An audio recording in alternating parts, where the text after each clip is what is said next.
মেয়েদেরকে বেপর্দা করে তোমার সামনে উপস্থাপন করে দিয়েছে, ফ্রি মিক্সিং। এখন তুমি আর ইমান ধরে রাখতে পারছো না। এটা পরিকল্পিত ছিল, কারণ আল্লাহ পাক বলছেন যুজ্জিনা লিন-নাস হুব্বুশ শাহাওয়াতি মিনান নিসা।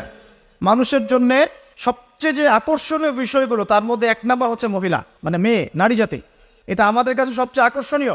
আল্লাহ পাকের সবচেয়ে সুন্দর সৃষ্টিকে মানুষ না, মানুষের মধ্যে আল্লাহ পাকের সবচেয়ে শ্রেষ্ঠ সৃষ্টিকে নারী জাতি। আল্লাহ পাক তাদেরকে সুন্দর করে সৃষ্টি করেছে, তাই নয় কি? এই কারণে পুরুষদের সবচেয়ে আকর্ষণের জায়গা কোনটা? নারী জাতি। এই কারণে মেয়েদেরকে বেপর্দা করে তোমার সামনে ছেড়ে দেওয়া হয়েছে। জেনা বেড়েছে, ব্যভিচার বেড়েছে, ফ্রি মিক্সিং বেড়েছে, ধর্ষণ বেড়েছে, এই যে হারাম প্রেমের সম্পর্কগুলো বেড়েছে। যুবকেরা তাদের জীবনের উদ্দেশ্য ভুলে গেছে। আমার কথা কি বুঝতে পারছেন? আচ্ছা, এটা এক নাম্বার। দুই, মাদক। মাদক, যুবকদের সামনে মাদকের সহজলভ্যতা। চাইলেই হাত বাড়ালেই মাদক, হাত বাড়ালেই ইয়াবা, হাত বাড়ালেই ফেন্সিডিল, হাত বাড়ালেই হেরোইন, তাই না? কথা ঠিক না বেটে? যদি কেউ চায় যে আমি আজকে রাত্রে মাদক খাবো, সে পারবে, হাত বাড়ালেই পারবে। এখনকার সমাজ এমন, যদি কেউ চায় যে আজকের রাত্রে আমি পতিতালয়ে গিয়ে রাত কাটাবো, সে পারবে।